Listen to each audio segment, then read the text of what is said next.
Hello everyone, कस्तो चल्दैछ entrance एक्जामको तयारी? केही क्वेसन्सहरू छ भने मलाई सोध्न सक्नुहुन्छ है। सिटिभिटीको इन्ट्रान्स एक्जाममा कसरी पास गर्न सकिन्छ भनेर हामी पहिलाकै भिडियोमा कुरा गरिसकेको छौँ।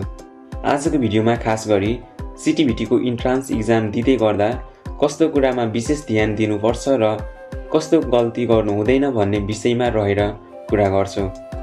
साथै इन्ट्रान्स एक्जाममा कसरी म्याक्सिमम मार्क अब्टेन गर्न सकिन्छ भन्ने बारेमा नि तपाईँलाई बताउनेछु। हजुरको एक्जाम हुन अब 15 देखि 16 दिन मात्र बाँकी छ। यो टाइममा तपाईँले पढेको जति सबै रिभिजन मजाले गर्नुहोस्। यो टाइममा पनि फोन चलाउँदै दिन बिताउँदै हुनुहुन्छ भने त्यस्तो चाहिँ नगर्नुहोस्। यो बिचमा फोनलाई तत्काल होल्ड गरी मजाले पढ्नुहोस् र पढेको कुरालाई रिभिजन गर्नुहोस् है त। आउनुहोस् अब कामको कुरा गरौँ। इन्ट्रान्स एक्जाम दिन जाँदा एउटा एडमिट कार्ड, पेन र क्यालकुलेटर बाहेक अरू केही सामान भित्र लान पाइँदैन। तपाईहरू पनि यो तीनवटै चिज बोकेर जानुहोला। बाइचान्स यदि एडमिट कार्ड छुटाउनु भयो भने तपाईँ एक्जाम दिन पाउनुहुन्न। यो कुरा याद राख्नुहोस्। सो एडमिट कार्ड नबिर्सिकन लिएर जानुहोला है। कतिपयले के गर्छन् भने भित्र मोबाइल फोन, चिट जस्ता कुरा लान्छन्। यी सब भित्र लगेर काम छैन, किनभने तपाईँसँग एकदमै लिमिटेड टाइम हुन्छ। त्यो टाइममा चिट गर्न थाल्नुभयो भने तपाईँको धेरै नै क्वेसन्सहरू छुट्छ र अर्को कुरा भित्रमा गार्डहरू एकदमै टाइट गरेको हुन्छ। त्यस्तो टाइममा फोन वा चिट पायो भने डाइरेक्ट तपाईँलाई एक्सपेल पनि गर्न सक्छ र गर्छ पनि। यो मैले आफ्नै आँखा अगाडि भएको कुरा भन्दैछु। र अर्को मुख्य कुरा जुन तपाईँलाई गर्नै पर्छ त्यो भनेको टाइम क्यालकुलेसन। तपाईँको इन्ट्रान्स एक्जाम 1 आवर 30 मिनटको मात्र हुन्छ।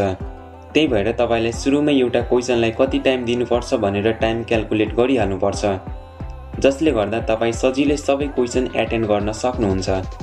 अर्को मुख्य कुरा, क्वेसन सोल्भ गर्दाखेरि जहिले आफूलाई एन्सर आउने खालको क्वेसनहरू सुरुमा सोल्भ गर्नुहोला। अभियसली एक्जाममा सोधेको क्वेसनहरूमध्ये सबै A to Z क्वेसनको एन्सर नआउन सक्छ। त्यस्तोमा पहिला जुन आफूलाई आउँछ त्यो सबै गर्ने र त्यसपछि के गर्ने त? नआएको क्वेसनहरूलाई त्यतिकै छोडिदिने होइन, त्यतिकै नछोड्ने। यदि साइडको साथीहरूबाट हेल्प मिल्छ भने उहाँहरूसँग सोधेर गर्नुहोला। तर हेल्प मिलेन भने के गर्ने? त्यस्तो कन्डिसनमा के गर्न सकिन्छ त भन्दाखेरि नआएको क्वेसनहरूलाई मजाले ध्यान दिएर पढ्नुहोला र त्यसपछि तपाईँलाई एन्सर सिटको अप्सनहरूबाट जुन अलि राइट जस्तो लाग्छ वा भनौँ यो क्वेसनको यही एन्सर हुन्छ जस्तो लाग्छ त्यसमा टिक लगाउनु होला है त। इन्ट्रान्स एक्जाममा तपाईँले 10 क्लाससम्म पढेको कुरा मात्र सोध्छन्। सो नआएको क्वेसनहरूलाई मजाले पढेर जुन मिल्ने एन्सर लाग्छ त्यसलाई टिक लगाउनु होला। एउटा खुसीको कुरा के हो भने एमबिबिएसहरू जस्तो डिप्लोमा लेभलको इन्ट्रान्स एक्जाममा नेगेटिभ मार्किङ छैन। नेगेटिभ मार्किङ भनेको कस्तो भन्दाखेरि जस्तै एक्जाममा टोटल 5 वटा क्वेसन सोधेको छ र तपाईँले 5 वटै गर्नुभयो, तर तपाईँको 4 वटा क्वेसनको एन्सर राइट र एउटाको चाहिँ रङ भयो भने त्यो एउटा रङ एन्सर भएको मार्क चाहिँ तपाईँको राइट एन्सर दिएकोबाट काट्छ। जस्तै 100% नेगेटिभ मार्किङ राखेको छ भने तपाईँले 4 वटा क्वेसनको राइट एन्सर दिएर 4 मार्क पाउनुभयो र एउटा चाहिँ रङ एन्सर दिनुभयो भने अब तपाईँको मार्क चाहिँ 3 मात्र हुन्छ। तपाईँहरूलाई टेन्सन लिनु पर्दैन। यो नेगेटिभ मार्किङ हाम्रो डिप्लोमा लेभलको इन्ट्रान्स एक्जाममा छैन। सो मैले अघि भनेको जस्तै नआएको क्वेसनहरूलाई त्यसरी सोल्भ गर्नुहोला। एन्सर रङ भए पनि तपाईँको राइट एन्सर दिएकोबाट मार्क चाहिँ काटिँदैन। कहिलेकाहीँ अन्दाजी टिक लगाएको एन्सर पनि मिल्ने गर्छ। त्यसै छोड्नुभन्दा त कुनै न कुनैमा टिक लगाउँदा राम्रो हो नि त, होइन? यसरी मैले भनेको यति कुराहरूको विशेष ध्यान दिनुभयो भने तपाईँले इन्ट्रान्स एक्जाममा राम्रो मार्क अब्टेन गर्न सक्नुहुन्छ है त। तपाईँहरूको इन्ट्रान्स एक्जाम दिउँसो 3 बजे राखिएको छ। सो 3 बजे भन्दा आधी घन्टा पहिल्यै सेन्टरमा जानुहोला है। र एउटा कुरा अझ, कतिपयलाई हामी देखिरहेको हुन्छौँ एक्जाम हल वा एक्जाम हल बाहिर एकदमै आतिन्छ क्या। आतिएर झन् आएको कुराहरू पनि बिर्सेर एक्जाम बिगार्छ। प्लिज तपाईँहरू चाहिँ त्यस्तो नगर्नुहोला। एकदमै कुल भएर एक्जाम दिनुहोस् है त।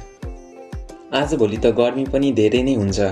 एक्जाम हलमा तिर्खा लाग्यो भने त्यहाँ बसेको गार्डसँग नडराई पानी मागेर खानुहोला है। र एउटा कुरा स्पेसली स्कलरसिपको इन्ट्रान्स एक्जाम दिनेहरूको लागि सुन्नुहोस् है, पेइङवालालाई इन्ट्रान्स इक्जाममा सोध्ने क्वेसनहरू जस्तै स्कलरसिपवालाको पनि त्यस्तै क्वेसन प्याटर्न हुन्छ।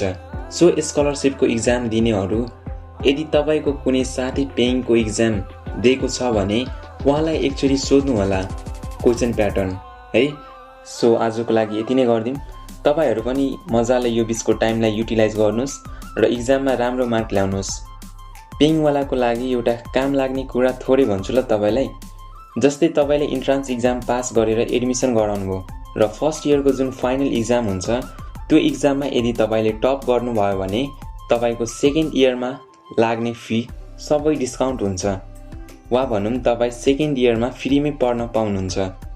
त्यसै गरी सेकेन्ड इयरको फाइनल इक्जाममा टप गर्नुभयो भने तपाईँ थर्ड इयर फ्रीमा पढ्न पाउनुहुनेछ। सो हेर्नुहोस् त, यसरी गर्नुभयो भने त तपाईँलाई फर्स्ट इयरको पैसा मात्र कलेजलाई दिनुपर्छ, बाँकी यता फ्रीमै पढ्न सक्नुहुन्छ। त्यही भएर क्लास स्टार्ट भएदेखि नै मजाले पढ्नु होला र फाइनल इक्जाममा टप हानी नेक्स्ट इयर फ्रीमा पढ्नु होला है त। यदि सँगसँगै आजको भिडियो यतिमै सघाउँछु। केही डाउट केही क्वेसनहरू छ भने तल कमेन्ट बक्समा सोध्नु होला है। र यस्तै टिप्स एन्ड ट्रिकको साथ फेरि पनि आउने नै छु। सो च्यानललाई सब्सक्राइब र साइडको बेल आइकन थिचेर बस्नु होला है त। Best of lock.